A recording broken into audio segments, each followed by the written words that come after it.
and welcome to our first Energy Code Connect training of the year. Today we have our experts Jennifer and Andy on navigating the energy code. Next slide, please. Okay. And before I pass things off to them, I just have a few logistical slides to go over. A few quick Zoom reminders before we get started for those who are new to our trainings. Please make sure you are on mute throughout the duration of the training, and we highly encourage questions. And if any of them do come up, please feel free to put them in the chat, or you can raise your hand and we can unmute you. And this session is being recorded, which will be shared with you along with the slides in the next few days.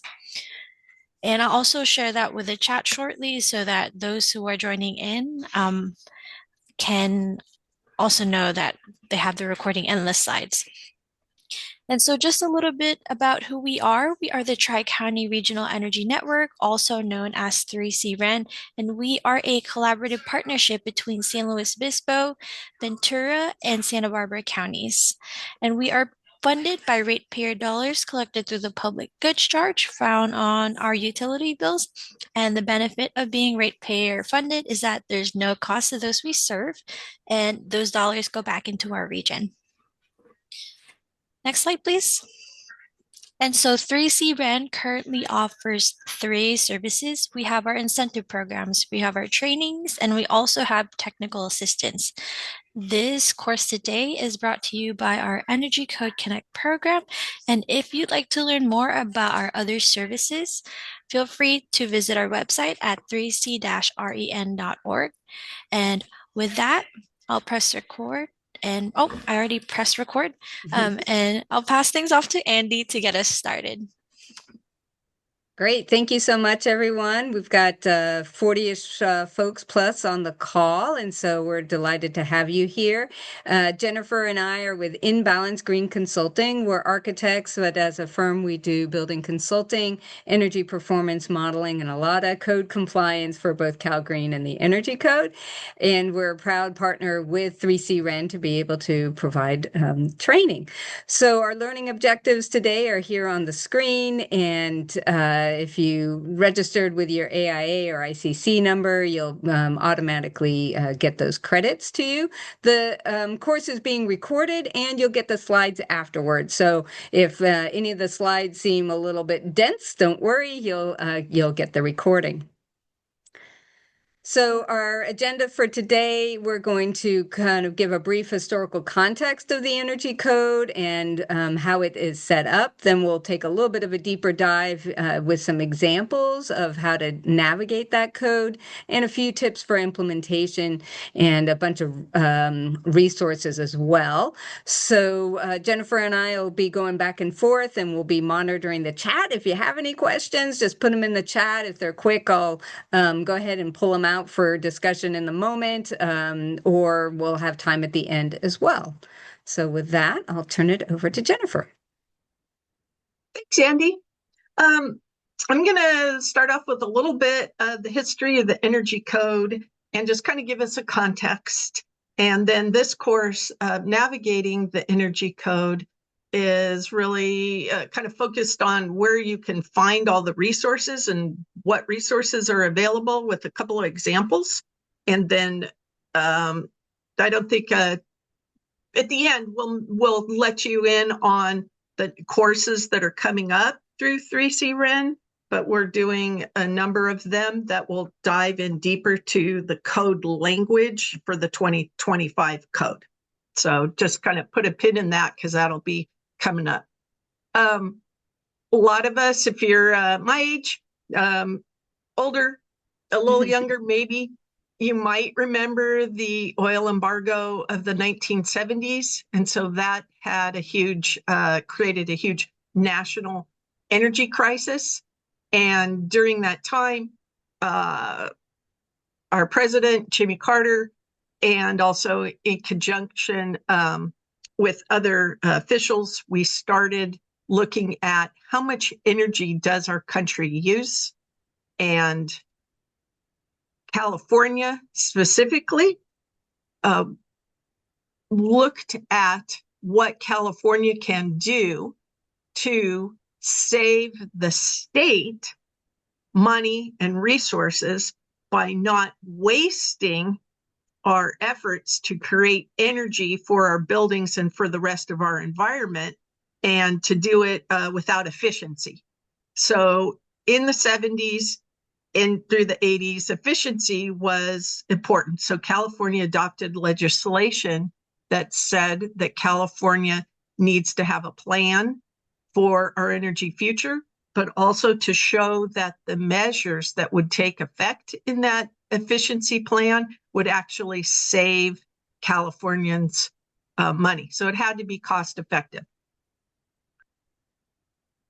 So where California ended up is that we have been able to reduce our per capita energy consumption compared to the rest of the country, and that California's plan for energy efficiency and kind of quote unquote clean energy future continues.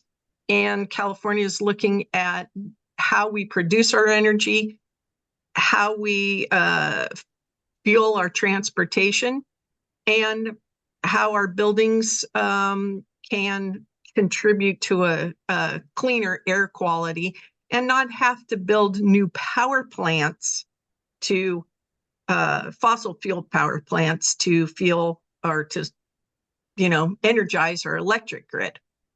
So with the energy code itself, we are looking at encouraging heat pump technology for space and water heating, and also continue to encourage electric ready building. And those requirements are being updated at each code cycle. We're expanding our PV system, battery requirements, and we're improving our indoor air quality by strengthening the ventilation standards. And so the indoor air quality turns out kind of goes hand in hand with the heat pump technology. So those things are kind of addressed both in the energy code in terms of efficiency for how we bring in fresh air into the buildings, but also just the idea that we understand now that our buildings need fresh air. So as we make our buildings tighter, then we need to bring in outside air to minimize the indoor air pollution. And through this whole effort, it's estimated that the standards in 2025 is going to save our state $4.8 billion. So that gives you a little bit of kind of the context of how California came to the energy code. And then Andy's going to jump in here and sort of address where that energy code fits in the bigger picture of California. Awesome. Thanks. So, California Code of Regulations has all these different titles, and the one that we're talking about is Title 24. It's the Building Standards Codes, but there's all kinds of other codes in California, and some of them overlap. We've highlighted the Title 20 for public utilities and energy. That includes some appliances and other aspects, and then the housing and community development. But otherwise, all of the building standards are all wrapped up into Title 24. So within that Title 24, there's 13 parts. Part 6 is the one that we're focusing on today, the California Energy Code. Now, I know that we have been traditionally nicknaming the Energy Code as Title 24. We talk about Title 24 compliance and Title 24 forms. Our friends at the building departments have noted that that's kind of confusing. And so we are collectively as an industry trying to actually use the real name as calling it the Energy Code or Energy Efficiency Standards, etc. And then just to highlight there's some overlap and coordination with the brand new Part 7, which is the Wildland Urban Interface Code, the WUI code. So I'm sure in your other circles you'll be hearing more about that. And in the future we're going to be we have been talking about how the Energy Code and building resiliency within a fire hazard zones, that there's some happy mutual benefit there. So part 6. And Jennifer is going to go at the end when we talk about resources into detail into how to find the Energy Code, but there's kind of 3 main paths. The Code Council, International Code Council, that publishes all our codes, that's available there, either online or a hard copy you can always get for the code itself. And then the Energy Commission has the verbiage right there for you to be able to access. And then Energy Code ACE, which is also funded through the public utilities, has this great reference ACE. And so it's perhaps an easier way to navigate and find the things that you need. So different links to be able to do that. And then the Energy Code. This always scares me. All of these 8 manuals are related to the Energy Code. I'm really sorry that if you are new to the code, that this is going to be confusing and alarming. And again, Jennifer will help you with the sorting through it. And mostly you're not going to have to dive quite as deep into all of these manuals. Jennifer loves this stuff, so if there's anything you need to, I was going to say, but if you want to dive in deep, yes. I would happy you call our Code Coach service. Call the Code Coach service. We'll have a slide at the end through 3C Rent. I help Right. you with all this. Yes. So lots of manuals on this one. Okay. So, and then the way if we think about the Energy Code, it's not always obvious what's even in there. So this is just kind of hitting the high points to make sure we know what the code does cover and what it doesn't. So the obvious ones, the building envelope. So how are we insulating and sealing the floors, the walls, the windows, the roof, whether it's cathedral or attic and all of that. Of course, domestic hot water, none of the irrigation, none of the plumbing efficiency, but if you're heating water, then that's going to need to be in the Energy Code. Of HVAC, so heating, cooling, ventilation. Jennifer touched on indoor air quality. That is part of the Energy Code. And then lighting, both indoor and outdoor lighting is included. Building scale, solar energy, and battery systems. So that large utility scale, that's not considered part of the Energy Code. But if it's building scale, whether it's ground mount or roof mount, that can be part of what's triggered in the Energy Code. And then the testing and verification, whether it's residential or non-residential, there's different systems. And then there's some process loads that are covered, like refrigerated warehouses, controlled environment, horticulture, elevators, etc. That being said, there's a lot of things that aren't in the Energy Code, which is the appliances themselves. So we're not going to be covering those. Small residential scale heating and cooling systems. So the heaters, those little appliances themselves are in Title 20, as there are walk-in coolers and freezers, standalone systems. Small refrigerated warehouses under 3,000 square feet. Ag, kind of barns and warehouses, temporary structures, tiny homes on wheels, manufactured housing, those are not part of the Energy Code. And then the code itself has this multi-year adoption cycle. It's a adoption cycle that happens with all of the codes in terms of a 3-year rulemaking. But we're just now 22 days into the 2025 code effectiveness, and we're already well on our way to be thinking about the next code cycle. So lots of room for participation and input and getting up to speed and all of those things. So a long, regular process.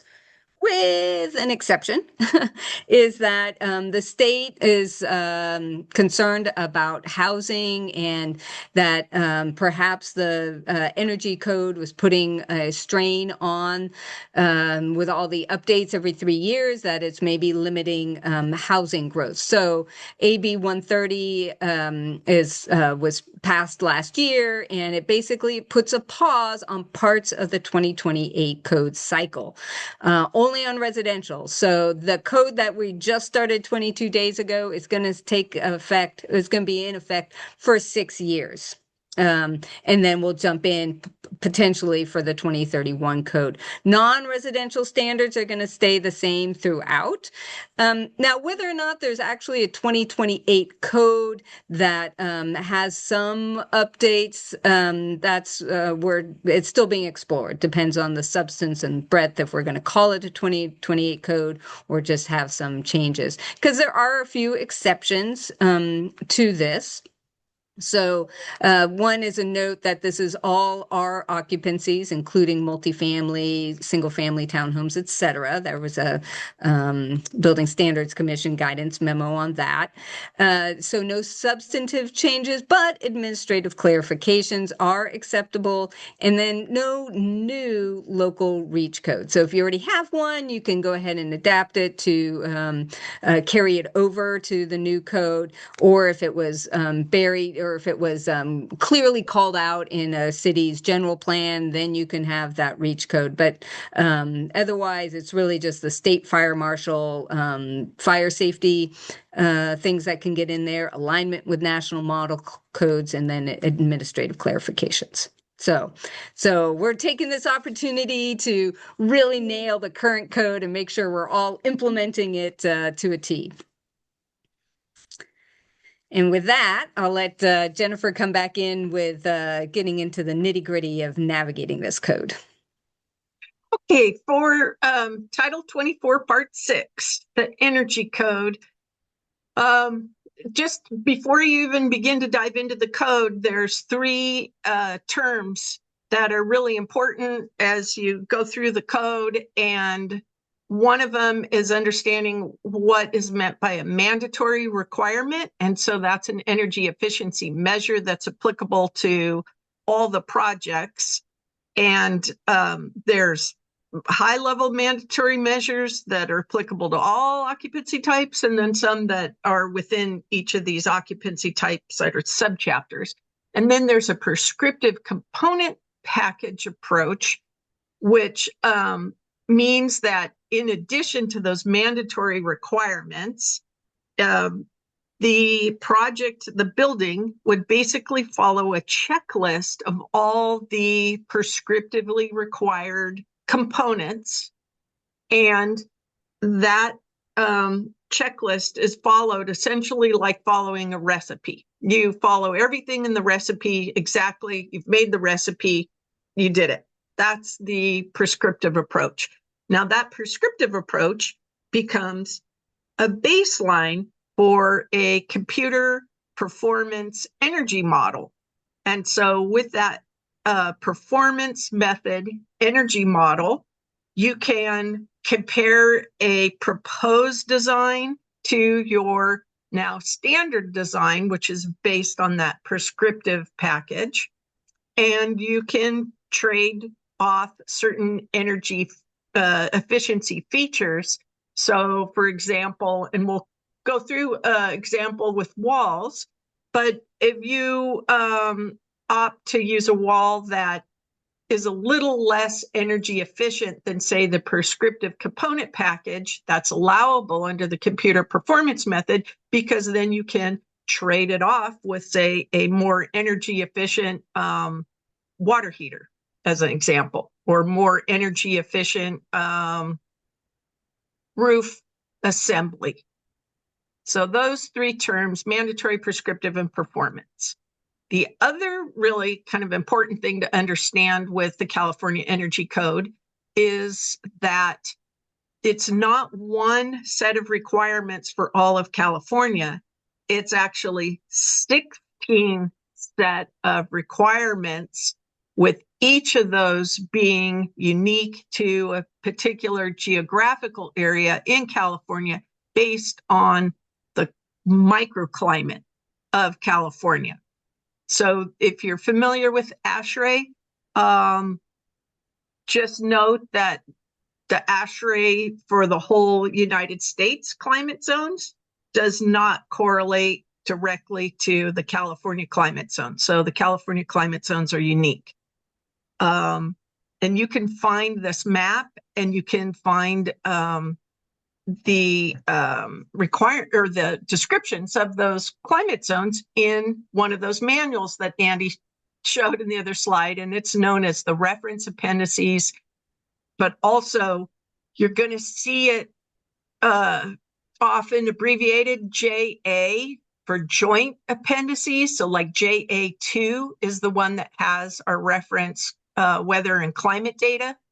So just kind of put a pin in that. If you're new to the code, people say reference appendices, are talking about the whole book, but then everything inside of it is called a JA, or sometimes people just call it joint appendices. Same thing.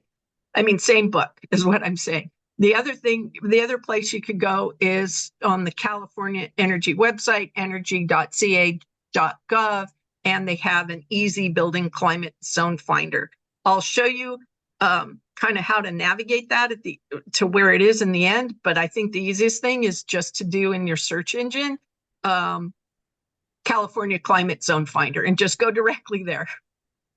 Now, the energy code itself is kind of organized by subchapters. It starts out with kind of an administrative regulations called Article 1, and then there's all occupancy kind of general provisions, and then the all occupancy mandatory requirements. So that's, this is this high level. It's for all of it. And then the next grouping of subchapters is your non-residential. And then those are broken up a little differently by what type of non-residential. And then it goes into your mandatory requirements and your performance and prescriptive compliance, and then additions and alterations. So that's kind of a pattern with the energy code that's different than all the other codes. Again, for single family, mandatory measures, you get your performance prescriptive, and then the additions and alterations, and sub-chapters for multifamily. Again, mandatory requirements, then the performance prescriptive, and then it goes into additions and alterations. We like to look at it like this because being architects, we are more visual. So I created this graphic to help me kind of understand this when I was first getting into the energy code. So I could see that, okay, all the regulated occupancies, A, B, E, F, H, I, L, etc., that matches the building code, the Article 1, Subchapter 2. I also made a note on the side, and you're getting a copy of the slides, by the way. I made a little note on the box that the sections have a very interesting numbering system. And that was something when I was new to the code, it took me a little while to figure out and memorize these section numbers, because in practice, people refer to the section numbers in the code for the energy code. They don't refer to it by their subchapters. And so the numbering system isn't consistent. So under not residential, so not the single family, not multifamily, but non-res, so not residential in this case, you're going to have sections 120, 130, 140, 141. Okay. Then you get to single family. You might expect the numbers to keep going up from there, but they don't. It's all 150. And then in multifamily, then it goes back to this section 160, 170, and then 180, as opposed to putting a 1 on it. So none of these groupings are numbered consistently. So this is part of why we're having this course for folks that are new to the energy code. But in the standards manual, the kind of the main book that lists all the codes, if you go to the subchapter 1, table 100.0A, application of standards, this is just an excerpt from it, but there's a great table that allows you to take a look at the occupancy, the application you're looking for, where to find the mandatory measures, the prescriptive measures, the performance requirements, and then your additions and alterations.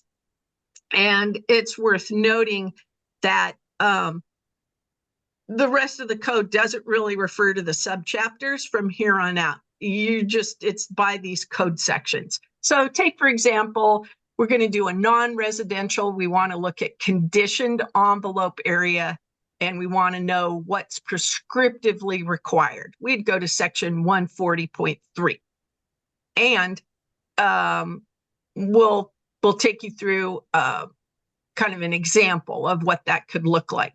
And it's a similar thing for the process loads, for demand response, multifamily. Here's an excerpt of single family, and same ideas. We'd enter it by the occupancy type, so we know we're looking at all the single family. And if we want to take a look at the envelope and conditioned area, and we want to know what is mandatorily required in single family, we're also directed to the sections that were high level building tree that apply to all the occupancies, and then the subsections in section 150. And of course, the prescriptive would be 150.1. So it's nice that they have this table here to just kind of help jumpstart you into where to find what in the code. So kind of taking that single family example and sort of spelling it out a little more. Subchapter 7, subchapter 8, subchapter 9. It's kind of a small print here. It's like, yes, this is what it's called. No one refers to it that way. They say, just go to section 150, 150 mandatory measures. And then all these mandatory measures are now listed A through R. And 150.1 would be your performance or prescriptive. This is new construction, as in standalone, new building, not an addition or alteration. And then subchapter 9, section 150.2, you would have your additions and alterations. So, for example, we're interested in wall insulation. We're going to go to 150.0C, and that's part of our envelope that we're going to learn about in the next section for the performance or prescriptive. And we're going to take a look at if you're going to do a prescriptive example. So we'd go into, figure out what our minimum wall insulation is and our mandatory measures. And then just for example, we want to know more about what we have to do for our walls for the single family residence. Then we're going to go into section 150.1. And there are tables. In addition to written out words, what's required, then they've taken all these components and put them into a long table. And this is just an excerpt that's grabbed the walls. So left-hand side, we've got building components, walls, floors, doors, fenestration, or meaning windows, and whether QII is required or not. So down along the left-hand side, then we're going to look at above grade framed walls is what we're interested in. Now we take a look at, or in our example, we're going to say we're building something in Thousand Oaks. So that's climate zone 9. So then we enter the table, CZ for climate zone 9, and those overlap with something called a U value or a U factor of 0.048. So footnote number 3, what the heck is, that U factor 0.48 or 0.048 referring to?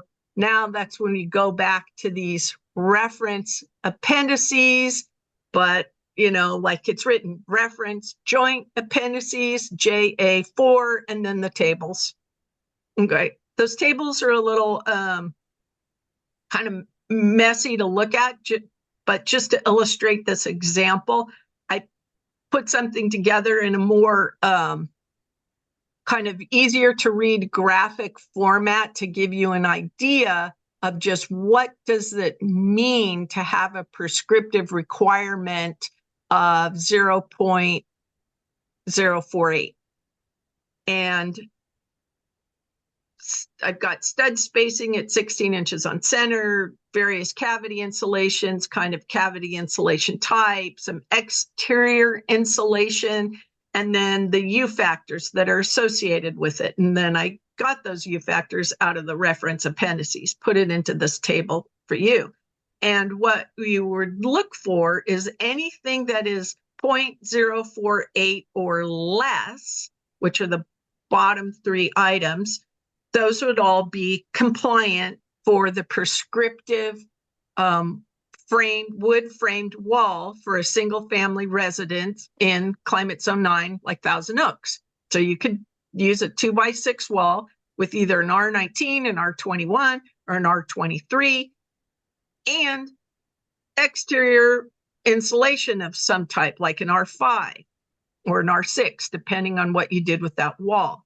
So climate zone 9 has a big impact on our walls. And then this is a scale mock-up from one of our projects, just to show how that continuous exterior insulation goes across all the studs and provides the thermal break.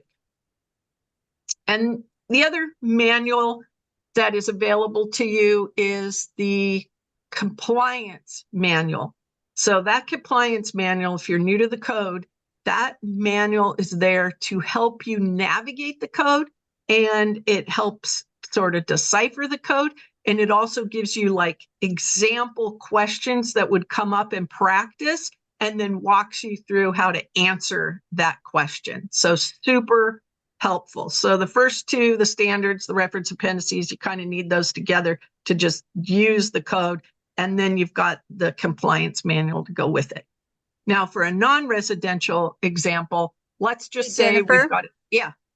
Jennifer, I'm going to pause for just a sec. We Yeah. have a couple of questions coming in, and just to kind of take a breath.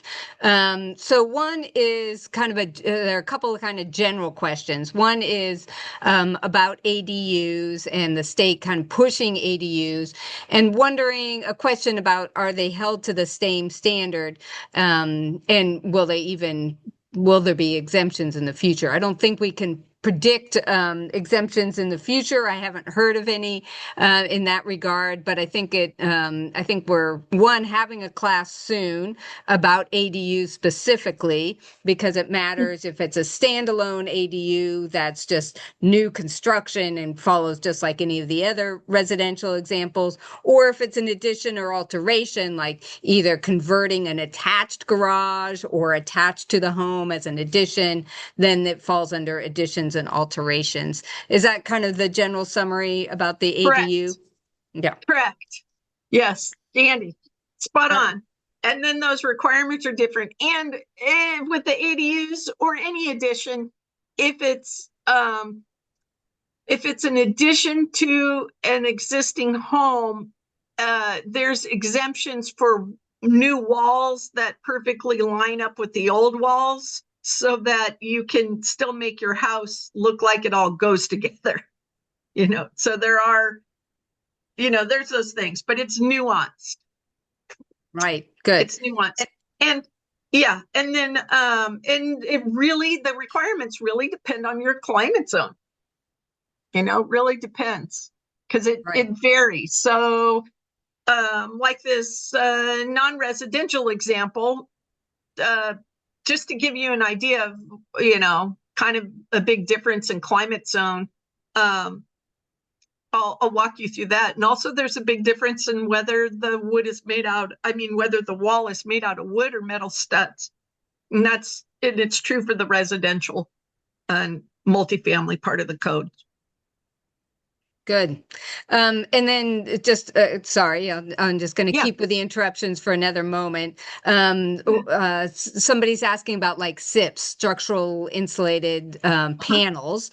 And I assume they show up in the table somewhere in terms of the insulation value. And that would be maybe a way, if somebody doesn't want to do exterior rigid insulation, they could go with a thicker SIPs panel to get all the insulating value, right? Oh yeah, SIPs panel is treated differently. So the prescriptive component package says, hey, you could do these certain components we already know fits this recipe card approach. So if you do this, you do it. That's what we just looked up. If you want to do SIPS panels, you're going to be compared to that baseline that's made up of the prescriptive approach, but you could do the performance approach and use SIP panels all day long. Or in some cases, we're seeing it's like a SIP, but it's ZIP brand. So ZIP panel is just a form of exterior continuous insulation if you get it, get it with the insulation attached to the sheathing.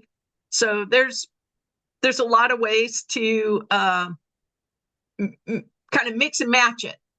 And that actually kind of goes into, I looked over and I did see one question about why are we talking about insulation in terms of U values or U factors instead of R values?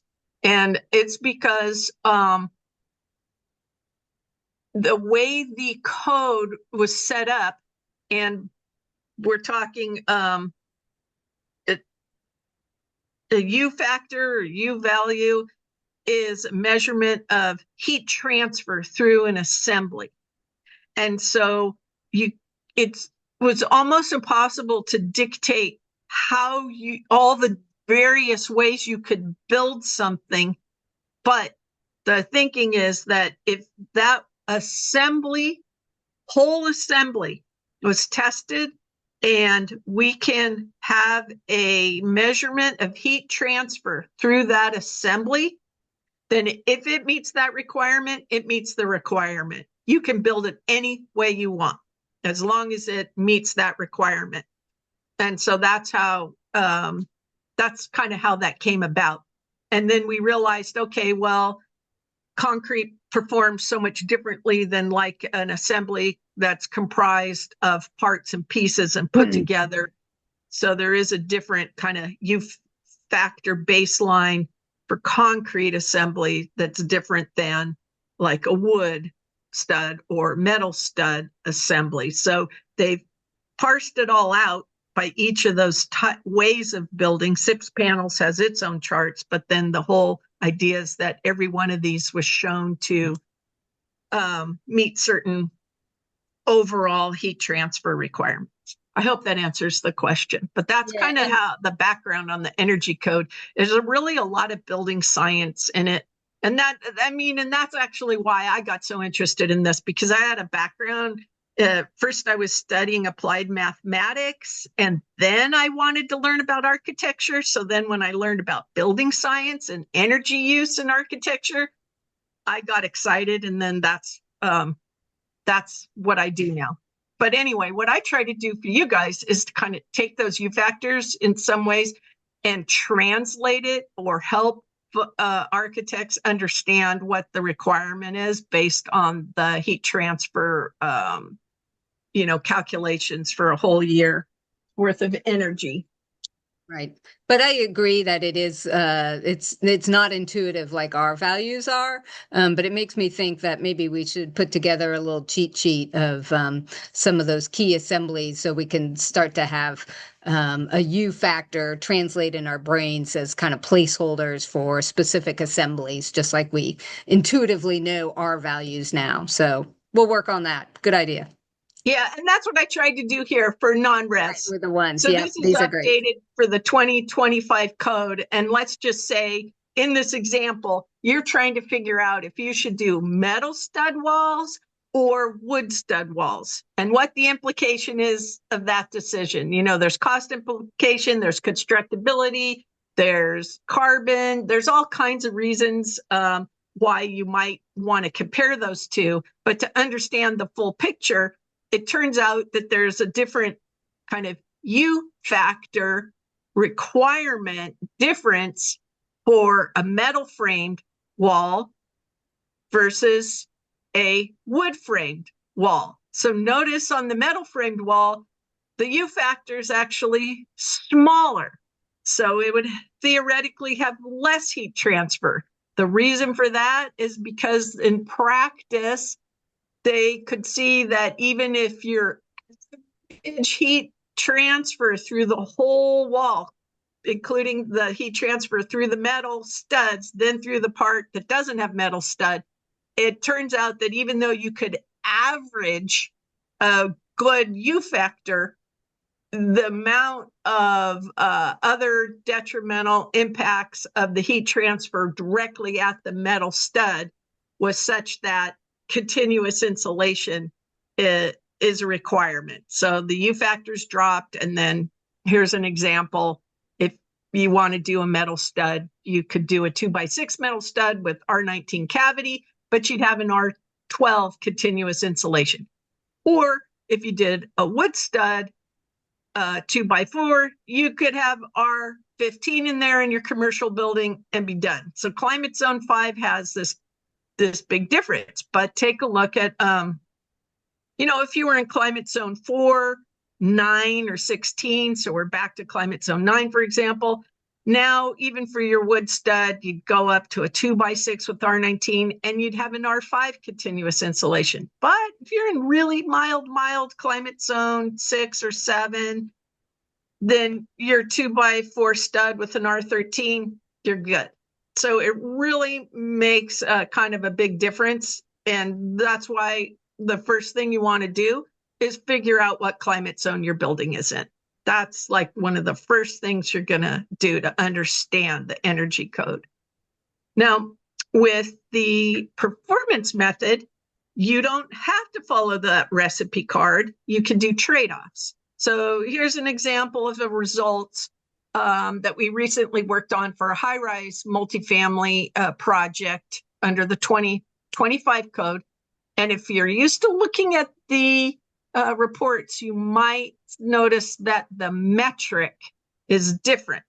It's actually written as dollars per square foot per year. So it's a long-term cost savings. And that long-term cost savings, it's not really what you would see on a utility bill. It's actually the 30-year present value cost to California's energy system. And that's the result of how much energy did the building use, where did the energy come from, and what is the impact on California for that energy use. That's what this metric is. I don't think you're going to hear anyone really talk about dollars per square foot per year, but that's kind of what it is. They're just going to call it LSC. And the LSC is broken into an efficiency kind of metric, and then the total metric, which includes your PV panels and battery if you have it. And there's also a source metric, which is like the source metric we had in the prior code, where it is basically a proxy for the carbon impact of that energy use and delivery. And if all three of these metrics have a positive compliance margin, says you pass, the project passes, and it says it complies up there on your printout as well. That's probably if you're a little bit used to the old code, this is the biggest change, I think, if we just start reading the reports, is the numbers are going to look different. Maybe if you're brand new to the code, that won't matter. But for me, having done it for a long time, that's one of the things I notice is like, oh, now I have to get used to a whole different set of numbers and what they mean. So with the energy code, you get compliance results, and it breaks out all those aspects of regulated loads, some of the things that Andy had mentioned, and like your space heating, your space cooling, and the indoor fans and heat rejection, all associated with your HVAC, heating, ventilation, cooling, mechanical systems, plus pumps that might be associated with your domestic hot water, plus service hot water, and indoor lighting. Exterior lighting is regulated as just not in the performance method as something that's tradable, but it is a regulated energy use in that sense that the California has something to say about your outdoor lighting. And then you have your minimum PV and battery requirements that go to the total regulated loads, or the LCA. So you have your standard design, your proposed design. Standard is based on the prescriptive. And then you compare these things and you have a compliance margin. So in space heating, this particular project used a little more energy for space heating than the baseline. So it's negative 0.8 on the LSC. And then for the space cooling, the indoor fans, hey, we did better than the baseline, so we get a positive. We did a little worse on the pumps, so a negative, but we did better on the hot water heating system and the indoor lighting itself. So you get plus, and then overall, because these things are tradable, they're added up, and overall we have a positive number and we are compliant. And then with the PVs and batteries for this particular project, this ownership asked us specifically to pull back on the PVs and batteries because they wanted to reduce their costs. And because it is these are, tradable in the sense of what your total is, we show negative here because we did a little bit less than the baseline required. So, but overall, the project still passes. And then just for informational purposes, when you get these forms, I clipped an excerpt because right after those regulated, then it gives you an idea of some non-regulated loads that go into understanding like the overall building energy use, which includes receptacle loads, process, if you have them, the other lighting that could be associated with it, and process motors. And in this case, the way we modeled the project, there was some process in there. We did a little better. Didn't mean we complied. It's just for informational purposes. Gives a fuller picture. Okay. With that, I'm handing it back over to Andy, and Great. then we'll tag team a little bit. Great, thanks. And before we go on to that, there were just a couple of questions. One is I wanted to just jump in briefly. You talked about the source energy, and my understanding is that the source energy is influenced by whether or not you're using gas appliances. So if is that so you can use gas water heating, but that would end up being kind of a higher carbon footprint because it's a fossil fuel versus electricity. So would that also kind of trigger some trade-offs? The need for trade-offs in a performance model? Yes, it would. And I debated going through a chart with the source energy because of time and everything, but you follow the same process and it's the same regulated loads, and it baseline and proposed, and you just go through, and if it's negative, it takes away plus. And so on the source energy for that particular project, we're a little bit under on the heating, and we're under on the hot water because they did opt to go with fossil fuel, but we did better on our cooling and some other stuff. So it was enough to still get us to pass our source energy. Right. Okay, great. So just to, in other words, the energy code is tracking both the efficiency, but also what energy source you're using, whether it's electric or gas, kind of two different metrics, and you have to pass both. So, okay. Yeah. And then the other one is. But whether it's electric or gas, it's still converted into your long-term cost savings. Right. And whether it's electric or gas, it's still converted into the metric of source energy. Perfect. Okay, great. Thank you. And then the other comment here, just from Roger, and I think this is an accurate statement. He says, my interpretation is that there are variables to allow for projects to pencil out. And I think, and what he was referring to is when we're talking about, like, is it metal or is it concrete, or, all these different kind of wall assembly options. I think it's both penciling out, but also being understanding that different occupancies are going to have different fire rating assemblies and different availability. So I think that's an accurate statement. I don't know if you had anything you wanted to add on that.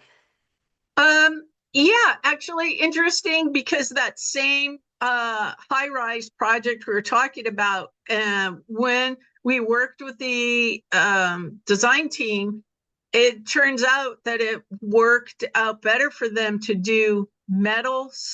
So they did their concrete podium for the parking all below, but it turns out it was better for them, and they're working with cost estimating all along the way, to do metal studs with continuous exterior insulation for the first level that had a blend of shared common space, a little tiny bit of commercial space.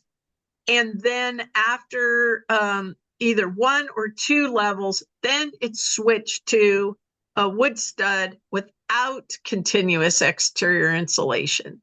And then we traded off with better indoor air quality, balanced fan ventilation, and captured some savings there by using fans that were more efficient than the baseline. So it can be really nuanced depending on the project. Awesome. Okay. A couple more questions coming in. Maybe we'll save some of those to the end, because they're good and maybe part of a bigger conversation. So just to, some tips, what we're finding both as Energy Code coaches when we help other teams, and from our own experience, just some thoughts on moving forward with this particular Energy Code. So one is just kind of the process itself, and this comes up in all kinds of sustainable energy efficiency, energy efficient kinds of projects, is that the linear approach can just be problematic, right? So if you just do the silos of the architect and the team, and then you dump everything on the plan checker, and then it goes to a builder and then an inspector, there's all these problem points along the way where there could be misinterpretation. So having that integrated approach to design, where you're talking with the permitting agency early, and if there's any kind of complication, being able to bring the builder onto the team, so that when you are doing energy modeling, that you're modeling what the builder is actually going to put in there. Because otherwise, if the architect just is open to different assembly types, they just need it to pass. If they put one into the report and then the other one builder wants to do it a different way, that's going to be more cost effective. Then you got to rerun your report, and maybe it doesn't comply, or maybe it complies even better. So just trying to bring all those things together early on is super helpful.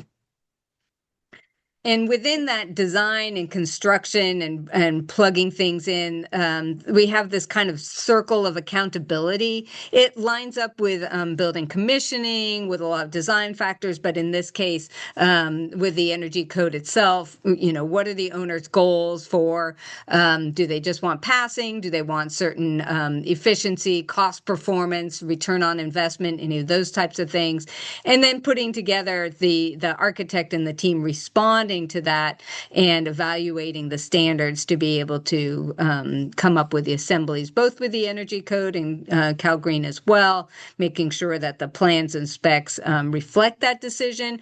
We're super interested in having the results of your energy compliance reports be kind of front and center on your building plan sets, right? So the Title 24 reports, energy reports, can can be really long. We just did one. It was 180 pages for a multifamily. So the thought that somebody's going to be like peeling through. So if your note just says, insulation per Title 24, it's maybe not as helpful as having some more integrated and intentional design incorporated into the plans themselves.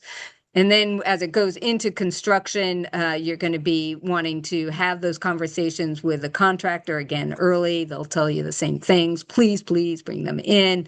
Then there's a whole verification performance testing for, it used to be called HERS raters, Home Energy Rating System. It's now switched in this code cycle to be Energy Code Compliance. So the Energy Code Compliance rater for residential construction will come and check for quality insulation installation, make sure that the ducts aren't leaking, that the home isn't too leaky, those types of things. And then in non-residential, they'll be doing commissioning and acceptance testing. And then finally, putting the whole thing together to go back to the owner to say, hey, we built what you wanted in the first place. So, and yes, the ECC does blower door tests as well. So, ECC raters is now what we're calling those folks. So definitely love those tests. So that's a way to think about a whole holistic process. In terms of just again, some ways to think if you're newer to the code. In the non-res world, there are sections for envelope, lighting, and kind of mechanical domestic hot water. And so if you're an architect, you're going to want to make sure that the whole thing is scoped, because somebody might say, yeah, we're doing Title 24. And then, but what they really meant was the electrical engineer, and they're doing energy compliance just for lighting. And then the mechanical is maybe just doing mechanical. Then, oh my gosh, who's doing envelope? Typically, mechanical and envelope go together, or envelope, lighting, mechanical, hot water all go into one performance model, because you might get efficiency in lighting and you want to take credit for it. For the envelope is typically where people are just wanting to maybe go below the prescriptive baseline. Somebody asked about the costs for a performance model versus prescriptive. It just depends on the size of the project. A performance model title for a small residential might be, $500.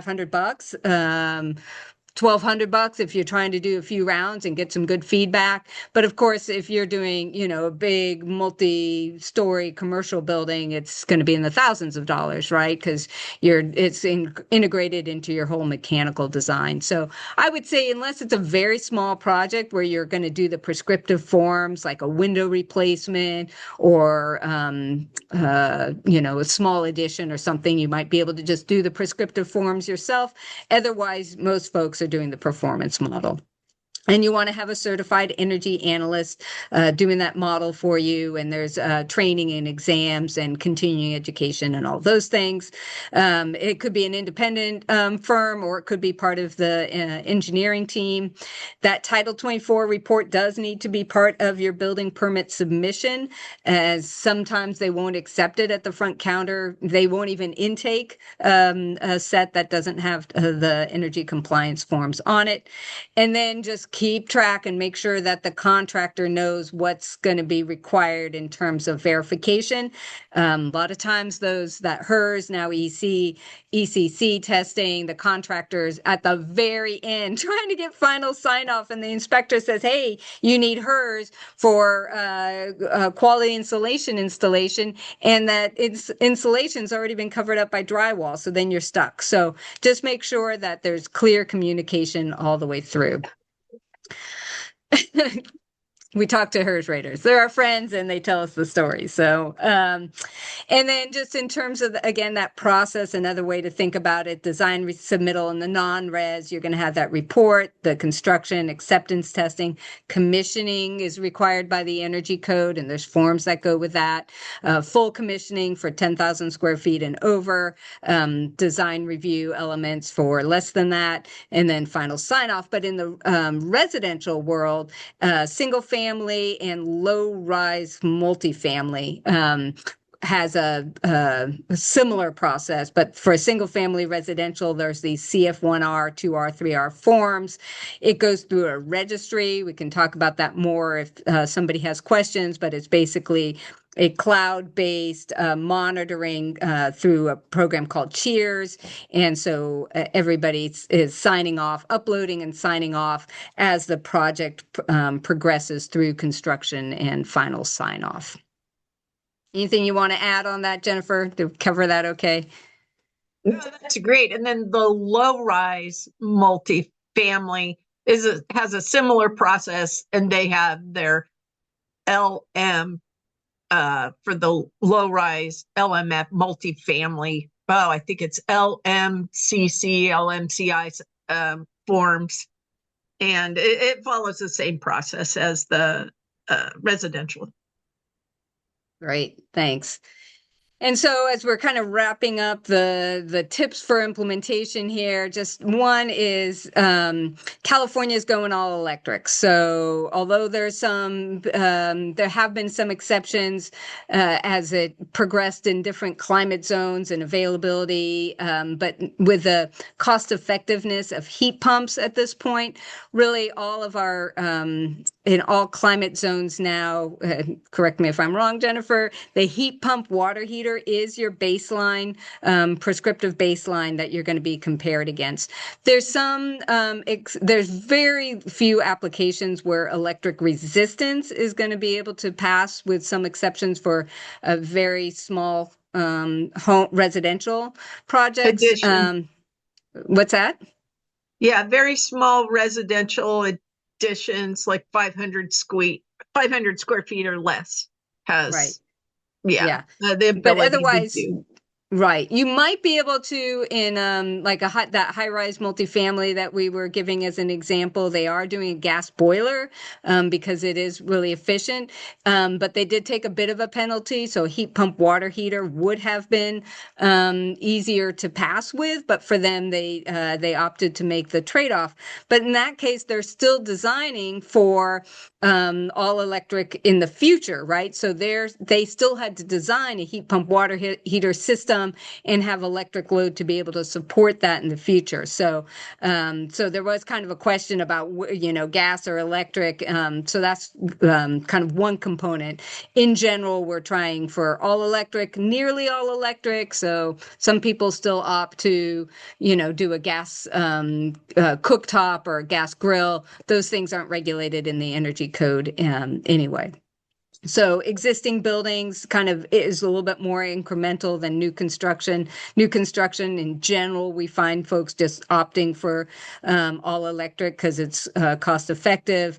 And then just existing communities, there's a whole, that's kind of California as a whole it's looking about decarbonizing the grid. And so that even if you don't have your on-site PVs, that you're still getting a cleaner electricity than we did just even a few years ago. Yeah. And finally, the other takeaway, so all electric and solar and battery, right? So within the last few code cycles, first it was like PV ready, making sure you had the roof area and the conduit, and then adding PVs. And now in this code, it's just like lots of PVs, almost all the occupancies, and we want batteries to be able to support resiliency in the grid itself. And so there have been some increases for those. So restaurants, for example, had a dramatic increase in battery requirements, as did like libraries, because they're being used as resiliency centers. Yeah, that's right. And the one I noticed, the biggest one, probably restaurants. And that's partly because it goes hand in hand with now a new like restaurant electric ready requirement, so that you can bring in induction cooking to the restaurant's kitchen at a future date and to have the infrastructure and everything in place. Okay, with that, I'm going to take over the reins again and give you resources So we covered a lot of materials. We tried to introduce you to the whole idea of the code. And then this section's kind of thick because it's a little bit tricky sometimes to get your hands on all these resources we talked about. And I don't think anyone intended it to be difficult. It's just that you can look numerous places. They maybe wind you back to one place. So in some ways it's easier because it's like scattershot. But it's kind of nice just to know what the direct connection is. And also just to realize if you do come across all these other websites, it's going to direct you back to the same group of resources. So I want to point that out to you. I know when I was starting to learn more about the building code in general and the energy code specifically, and where to find those overlapping, like Title 20, Title 25, I at first was confused because there were so many ways to find it. I wasn't actually sure if I was getting the same document because of how it's formatted differently, like ICC format versus, how California Energy Commission formats things in the energy code. So that kind of led to it. And then also with the ICC and like Westlaw, you can get to the actual building standards, but then you got to dig deeper to get to all those manuals and supporting reference appendices. Okay, so if you through a contract with Westlaw, our California Code of Regulations can be found on the Westlaw website, which is great. So you can read all the titles. So Title 24, Title 20, and Title 25. If you click on Title 25 and Title 20, it'll kind of take you right into the language. If you click on Title 24, and this is one of those examples, Title 24, it's actually going to take you to the Department of General Services, so dgs.ca.gov. Okay, so now you land on this page and you're like, what? And so that didn't take me to the standards. So you can click the now new effective 2025 California building codes. And so that's a hot link just right there on the landing page, but you can also scroll down and then click on the Title 24 building standards code link. And both of those things now will then link you to the California Building Standards Codes page. And from there, you can choose the 2025 triennial edition of Title 24. And then when that thing expands out, then you're going to see a list of all the parts for Title 24. So the part 1, the administrative code, the part 2, the California Building Code, 2.5, California Residential Code, et cetera, with electrical, mechanical, plumbing. Part 6, California Energy Code. That's what we're interested in today. So you link on that, and then it's going to direct you to the ICC code, the first one that Andy showed you, on that, where to get it. So you could just go to ICC directly and know that but if you need those other codes, if you need the other stuff, that's where you can get it. But if you're coming at it, through those websites, also know it's going to direct you back to the ICC. And then once you're on that ICC website, your contents, navigations can be on the left-hand side. It follows kind of the similar pattern. It'll ask you if you want the 2025 Energy Code Title 24 Part 6, old or with the January 2026 errata. And that's the most current. So you'll want to click to make sure you get the most current. And then you can do the basic read only, or if you're doing a lot of plans examination, something like that, you will probably want to get the subscription. You can take notes, highlight stuff, etc. I just usually use the basic version.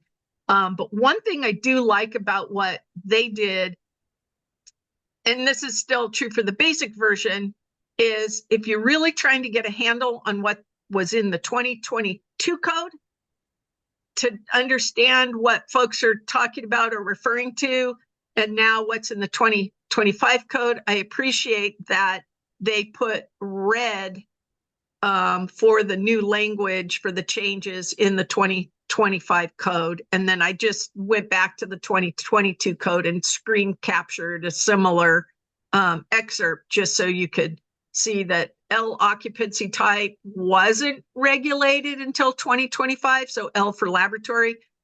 That's new in the code. And then they just like improved some wording in some of the codes. So when they say building departments at their discretion may exempt temporary buildings or temporary outdoor lighting, now it says at their discretion, they may not require compliance for temporary buildings or temporary outdoor lighting, etc. So I appreciate the red with the ICC. Now, you can also go directly to the California Energy Commission itself, energy.ca.gov. And you go to the home landing page. You can click at the top, rules and regulations, pull down menu, or just down below, you can go straight to building energy efficiency standards. Either way, those links will take you to the building energy efficiency standards kind of landing page. And then you can click the popular link, 2025 building energy efficiency standards. So once you click that, it's going to take you to, this landing page. And before we kind of go a little deeper onto this, I just want to point out that if you've used the California Energy Code, if you've used the website before, some of the stuff you might be looking for is in different places now. It's just a little bit different. So there's 3 links kind of at the bottom of this, right-hand green area where each of these topics are hot linked to different things, but there's 3 at the bottom. One of them's a support center. You got your hot line, so you could submit questions. There's some workshops and documents you can link to, but there's also under support center, there's some frequently asked questions. And one of the questions is, where do I find my climate zone? And so then it takes you, if you click on that, it'll take you back to that easy climate zone research tool. But the easiest thing I found is just to use your search engine and just look for climate zone tool directly. Okay, now kind of a closer look. You can get to the standards by clicking on this 2025 energy code, that links on that. And then there's the 2 main books. We've been talking about the standards and the reference appendices, or the joint reference appendices, or JA, etc. Also, you can click to those compliance manuals. So there's a multifamily compliance manual, a non-res compliance manual, single family compliance manual. The multifamily compliance manual is new. So that should be really helpful for a lot of people. And when those compliance manuals, you can't point to them for this is the reason for following the code. You have to find it in your standards, but they're super useful tools to help you walk through, and as companions if you're just new to the energy code. So I mean, these are the 5 main books that you should have if you're starting out with the energy code. Okay, and then if you scroll down further, there's some interesting links, a couple interesting links before you get to these other expandable links. So this first one's called Restructured 2025 Energy Code. And this is interesting. I got a little sidebar real quick, but it's an alternative way to organize the energy code. It's interesting idea. I learned the old school way, so I'm like, okay, I'm not sure if it's helpful, but if you're used to all the way the rest of the building codes are spelled out, then this new format might be really handy. There's a convenient link to Cal Green, which is part 11, even though we're talking energy code, and that's because there's a lot of energy systems that overlap. So they just gave you a convenient link for that. And then under the supporting documents, you'll find the links again to those reference appendices and compliance manuals we just talked about. But if you go to the software compliance, software manuals and forms link, then that's going to expand out to the other manuals and things that you should know about. And then if you want to know about REACH codes, for example, you could go to the bottom, local ordinances, etc. And then there's all kinds of other good stuff under there. Now, this is the little sidebar. So this is an excerpt from that structured 2025 energy code.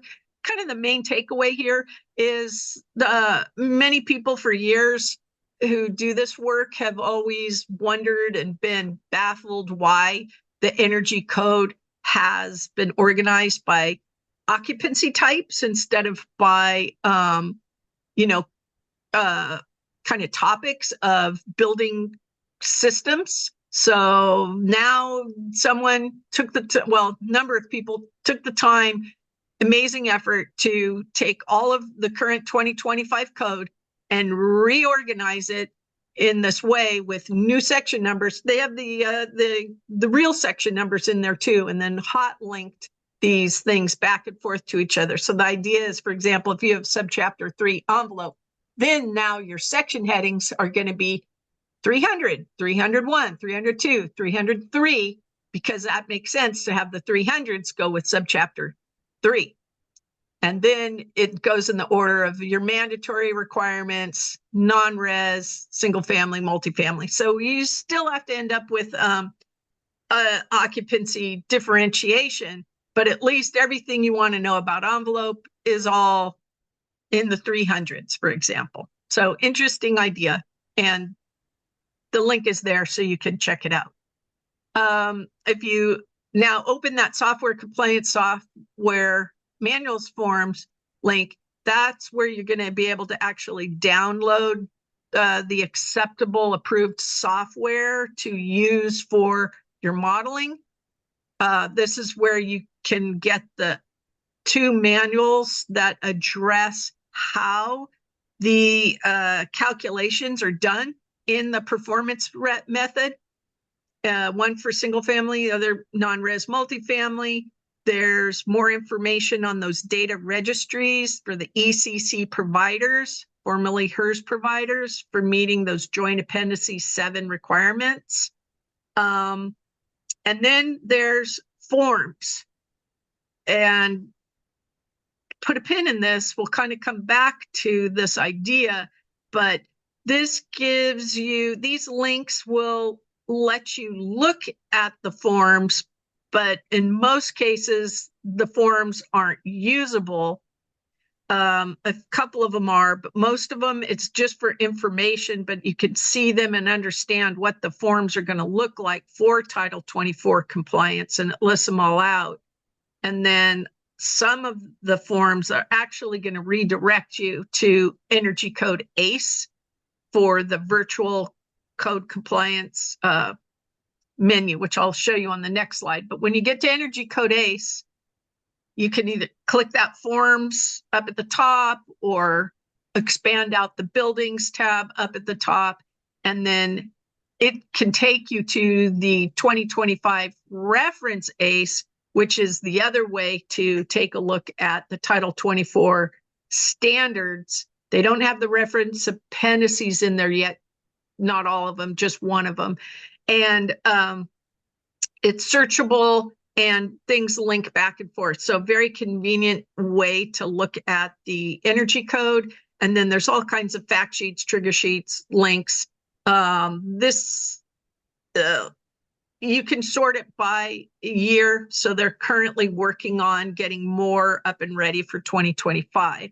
But if you go to the Get Forms link. Jennifer, we're kind of coming up on time here, and I know folks are going to be able to have the resources at the end. So I just want to make sure that we leave a little bit more time at the end for some questions that are coming in. Oh, yeah, perfect.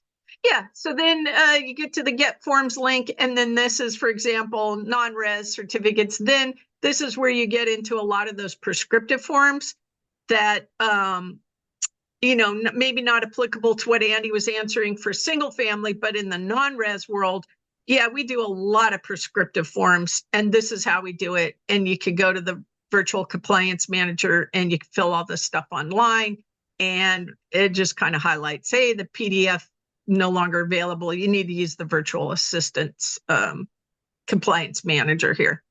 Okay.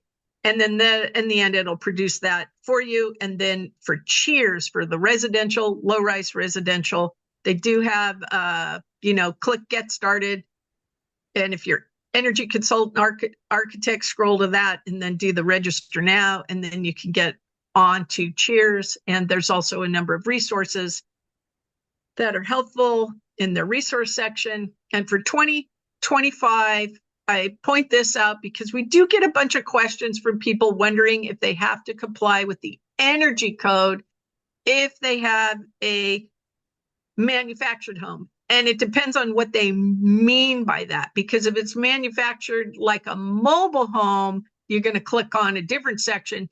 But if it's factory built, meaning it's built in a warehouse offsite, they bring the whole unit in and then it's put on a permanent foundation, and then it's part of the structure, which we're seeing more and more, even multifamily projects being built that way, then yes, they do need to comply with the energy code.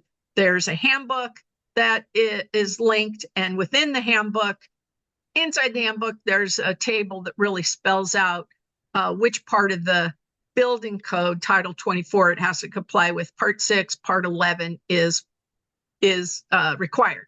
So the energy code.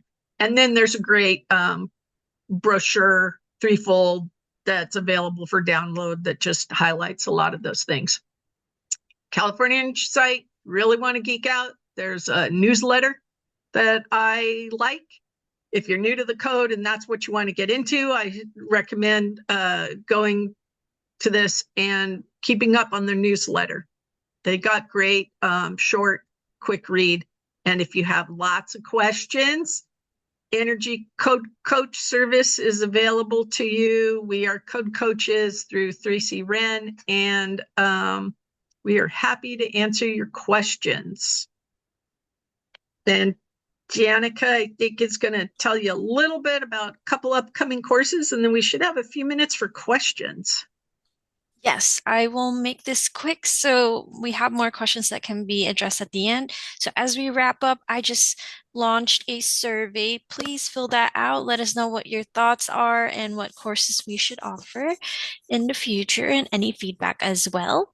And if you have any questions with receiving your AIA or ICC units, those should be distributed automatically, but please reach out to my email listed on the slide if you encounter any issues. And as a reminder, you will be receiving an email with the slide deck and recording in the next couple of days. And if you'd like to continue your energy code learning, please free to join us in our other upcoming courses that are listed on the slides there. So please register for those if you are interested. And with that, I'll pass it back to Jennifer and Andy to answer any of your last questions. Feel free to put them in the chat or raise your hands as well. That's an option. Great. Thank you so much, everyone. Again, just that plug for the Energy Code Coach. If you have any questions about what's covered, what's triggered, both in the Energy Code and the California Green Building Code, you'll have access. You can find that Code Coach online and just type in your question and we'll get back to you in the day or two. So love to have folks be able to take advantage of that service. And let's see. So one of the questions, Jennifer, was about the restructured, and if that's, I think that's, they wondered if that's a long-term or always going to be an option, or if that's like a projected change, or what's the timing? I think it's almost like a pilot program, right? They're kind of testing it out. Yeah, the link there is, and the whole document is for informational purposes. they want people's feedback. They want folks to check it out. They did take the effort to make within the document some links, hot links to different parts of the code within that, hundreds of pages, like 700 plus pages of standards. You could link back and forth, and then they also put their new kind of section, but they put the real section in there because it's not adopted in this format. The idea is to get folks to use it, look at it, see what they think. There's been a lot of rumbling in the energy code community for a long time to say, hey, how come our code's the only one that doesn't follow the same kind of format that all the other parts of Title 24 follow, that all the other model energy codes follow? How come ours has this unique way? So the idea is maybe in the interim, they could have an alternative way to look up things, and then we'll see if it gets adopted, or maybe it's just you could choose, but in the end, the legal code sections are still like the 150.0, et cetera, that numbering. Great, thanks. And then Jennifer, maybe stop sharing for a minute and we'll see if anybody wants to raise their hand and ask another question. There was a great comment just reinforcing the idea of summarizing the Title 24 Energy Report results for your clients. And I'm wondering if anybody else wants to kind of comment on how they do that, because that's something that we've struggled with. We'll put it in an email, we'll put it in a report, and then inevitably there's some lost in translation. So if folks want to weigh in on how they best communicate the results on that for effectively being able to get it implemented. Or if people have other questions and want to raise their hand or unmute and chime in just in the last couple minutes that we have here.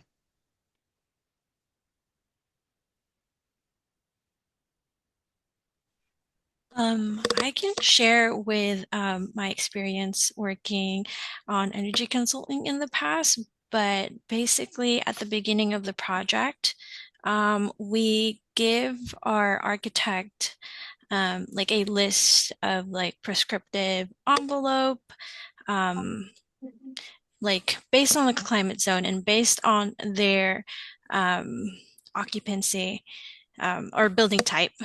What's a prescriptive and what does that look like exactly? So let's say a U factor of like a specific U factor, what does that exactly translate to in terms of an actual envelope assembly, so that they know what they're compared against, and if they go against it, they'll have to recuperate that in other ways, but they're aware that this is what they're compared to against. But that's like more in the beginning. Yeah, but that's good because then you can do a table of like, here's the prescriptive baseline. Here's, what we have now entered into the model so that they can kind of Yes. see as they go and know where something has varied. So that we have that summary. I think that's, I think a really experienced commercial client, they're going to expect that. But the residential kind of one-off client being able to make it pretty user-friendly, I would imagine really matters too. So Yeah. yeah, great. All right. And with that, it is 11 o'clock. I'm not seeing any other questions coming in. Yeah, I So don't see any questions as well. Thank perfect. you everybody for being here, and thank you so much, Jennifer and Andy, for a great course. I'll go ahead and end the course. Goodbye, everybody. Thanks, everyone.